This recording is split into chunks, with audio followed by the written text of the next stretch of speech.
Hey there, Grumpy Old Fart here. I'm doing an unexplained megalithic site video on Khara-Hora.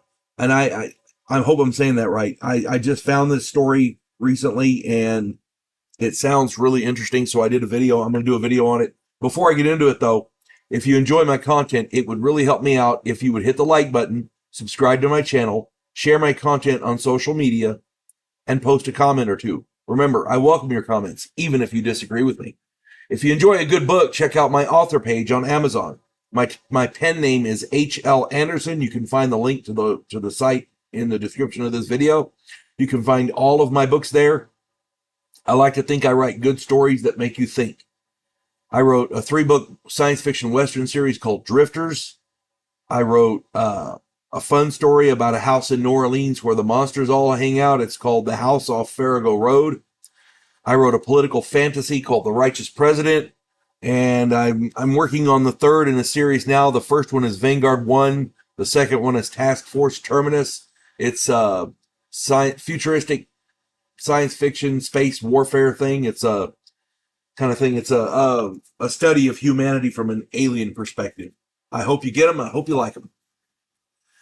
All right, on with this. Khara-Hora. Khara-Hora. Khara-Hora. In 2011, Russian speleologist,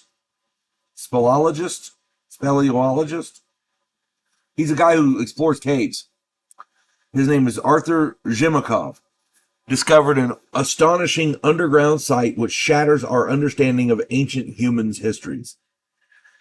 On the Khara-Hora mountain peak, Zhimikov found a deep, narrow vertical shaft made up of parallel stone slabs, which were perfectly geometrical. The walls are straight and polished.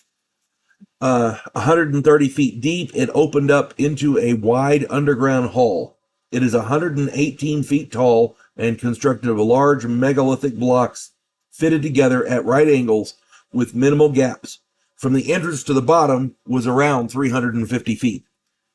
The architecture and construction techniques are very similar to that which was found in the shafts of the Egyptian pyramids, specifically the Grand Gallery at the Pyramid of Khufu. The blocks are almost the exact same size. It is believed that the structure contains even more undiscovered chambers deeper inside the mountain. There are no other cave systems in the world with polished, flat, parallel walls, rectangular blocks, with straight edges, some sort of solution to cement the blocks together, and the complete absence of oblique cracks. This is not a natural cave. Somebody built this. The blocks used in this construction are estimated to weigh about 200 tons. Someone used these megalithic stone slabs to construct this place deep underground, thousands of years ago. Drink coffee right quick. Gotta have good coffee in your life. Due to the many narrow passages, it is not believed that this structure was meant for human habitation. It has possibly some kind of technological purpose. The chambers inside the Egyptian pyramids were not meant for human habitation either, so that kind of goes along with it. The many chambers deep under Khara-Hora, serve a purpose, but we do not know what. Just like the Egyptian pyramids. Somebody built that for a reason, we just don't know what. Many theories have been proposed, some believe that this structure is possibly the underground part of some long-lost pyramid which used to sit on the mountain peak. and that's a possibility. I mean, who knows? Others believe the ancient peoples were attempting to make this peak into a pyramid. They were trying to carve this mountain peak into a pyramid, which there was another guy in Bosnia. He found a pyramid in Bosnia, which was made out of a mountain. At least that's what he claims. And I wouldn't put it past him. I mean, it's one thing to haul stone blocks. If you've got a mountain that looks like a pyramid, you can carve stuff into it. That seems easier, you know? It's easier to carve stuff out of a mountain than to haul hundreds of tons worth of blocks from point A to point B. There is a constant flow of air throughout the underground structure in Khara-Hora, especially from underneath This leads many to believe it was a ventilation system of some kind. There are sites all over the mountain which show signs of stone being quarried thousands of years ago. So it's possible they didn't have to go far for their stone. An interesting aspect of this mountain is that evidently the Nazis of World War II were aware of the structure and were trying to find it. Or at least they knew something was there and they were trying to find it. Zhemikov found the site by studying documents from World War II. The Thule Society, which is the mystic esoteric group, they were big into the occult, they believe that this structure may be the entrance to the legendary city of Shambhala. Nazi swastika symbols were found carved in the stones across the region. It is possible that they were close to finding this structure. Oh, there is no documentation to say they actually did find it. Highlight that part.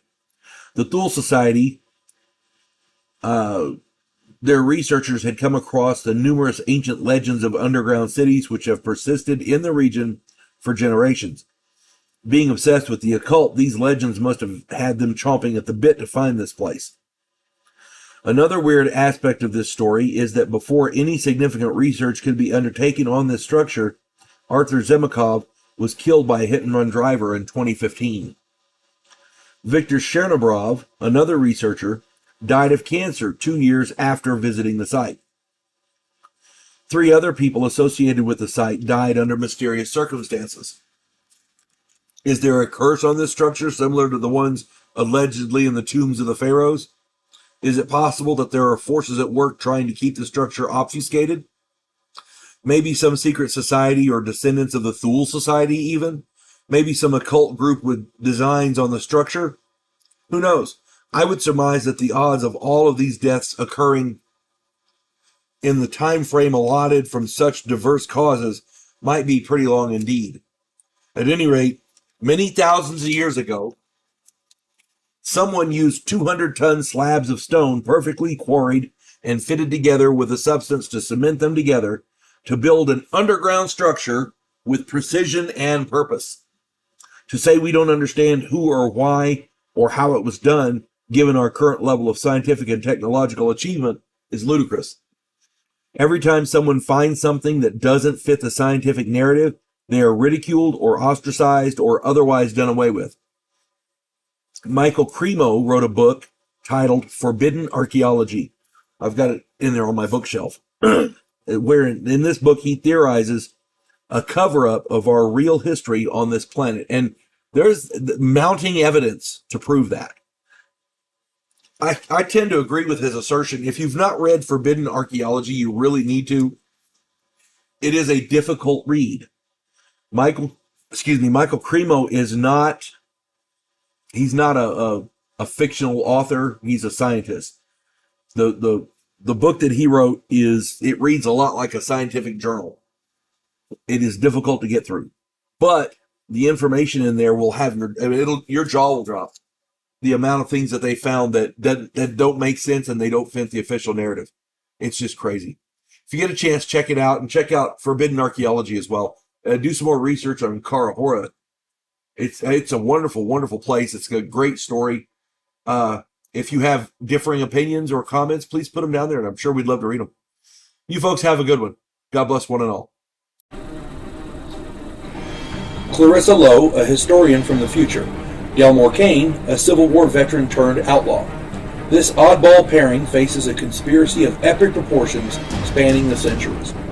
If you like action and adventure westerns with a splash of science fiction and fantasy, check out my book series Drifters and their ongoing adventures.